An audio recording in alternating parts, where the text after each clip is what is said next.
आज मैं आपको एक बहुत इंटरेस्टिंग स्टोरी सुनाती हूँ। एक बच्चा था, वो एक गली में डेली जाता था। तो पहले दिन उसे एक कुत्ता मिला वहाँ पे, डॉग, और वो उस बच्चे को देख के भौंकने लगा। तो पहले दिन बच्चा बहुत डरा और वो उस गली में एंटर करने से पहले थोड़ा सोच रहा था कि भाई मैं जाऊँ नहीं जाऊँ, ये कुत्ता मुझे काट तो नहीं लेगा। पर पहले दिन कैसे भी मैनेज हो गया। अब दूसरे दिन वो उस गली में बच्चा जाने लगा, फिर उस कुत्ते ने भौंका। अब पहले दिन के कंपैरेटिवली वो बच्चा कम डरा, लेकिन थोड़ा सा डरा।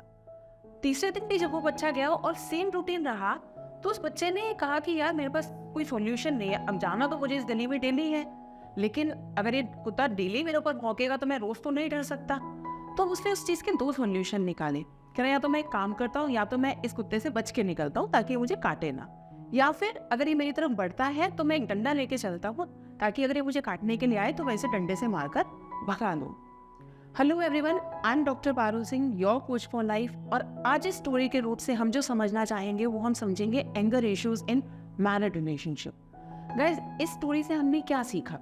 इस स्टोरी से हमने ये सीखा कि जब एक कोई चीज़ एक डेली रूटीन में होती है, कोई एक पैटर्न जब डेली रूटीन में होता है, तो सामने वाला इंसान या तो उस पैटर्न की आदत डाल लेता है कि भाई चलो इस पैटर्न से बच के रखते हैं, इस इंसान का तो यही काम है, इसने रोज इसी तरीके से बोलना है, मैं इस बात को इग्नोर करता हूँ या करती हूँ।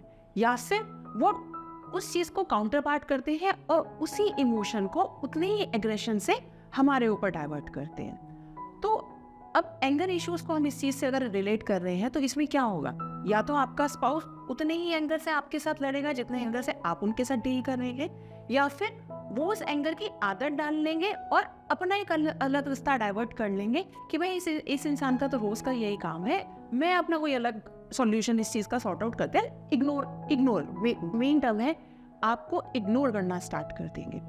बट अगर हम मैरिड रिलेशनशिप की बात कर रहे हैं तो इग्नोरेंस तो इसमें एक गैप लेकर आएगा रिलेशनशिप में, वो कभी भी एक हेल्दी रिलेशनशिप मेंटेन नहीं करेगा। सो गाइस, इस स्टोरी को अगर हम रिलेट करें तो दो I have used the example of a dog, लेकिन अगर हम यहाँ पर हम इस चीज़ को समझें तो ये पैटर्न किसी का भी हो सकता है। ये पैटर्न हस्बैंड का भी हो सकता है, ये पैटर्न वाइफ का भी हो सकता है। तो एंगर इश्यूज अगर किसी भी एक पार्टनर में है आउट ऑफ द स्पाउस, तो उसमें हम क्या करेंगे? उसमें हम ये कर सकते हैं कि हम अपने स्पाउस को ये समझा सकते हैं कि see this is your issues. अब आप सामने वाले इंसान को सामने से पॉइंट आउट करके कहेंगे तो obviously they will get the trigger point over it, because somewhere ये भी हो सकता है कि वो इस इशू से या तो डिनाइल मोड में है, या फिर वो लोग इस चीज़ को सबकॉन्शियसली कर रहे हैं, can be any way around. तो अगर डिनाइल मोड में है तो ऑब्वियसली उसको कन्फ्रंट करने के लिए उनको भी बहुत बड़ा एक मोड चाहिए होगा, और अगर वो उसको सबकॉन्शियस वे में कर रहे हैं जहाँ पे कि वो इनका एक बहुत बड़ा वे ऑफ बीइंग बन चुका है, तो obviously they need an outer help also. अब इस चीज़ के लिए अगर हम एक डेली बेसिस पे हम इस चीज़ को डील कर रहे हैं, एंगर इश्यूज को डील कर रहे हैं, तो हमें इस चीज़ का सॉल्यूशन कैसे निकालना है? The very first thing that on a very first step when you encounter with these kind of emotions, learn to set back your boundaries. Always learn to see the red flags and don't ignore the red flags. क्योंकि initially होता क्या है, so it might be possible that हम जब conversation कर रहे हैं तो वो एक जेंडर बाइस्ड हो, बट इसका मतलब ये नहीं है कि I am focusing mostly on male और mostly on females. It is something on a very neutral topic. So होता क्या है कि जब हम गुस्सा करते हैं तो हम समझाते हैं कि नहीं यार, वो है ना, आज थोड़ा ऑफिस में मूड ऑफ था, ऑफिस में सेटअप नहीं हो पाया, तो मैं एग्रेशन में था, तो मैंने यहाँ आके आउटबर्स्ट कर दिया।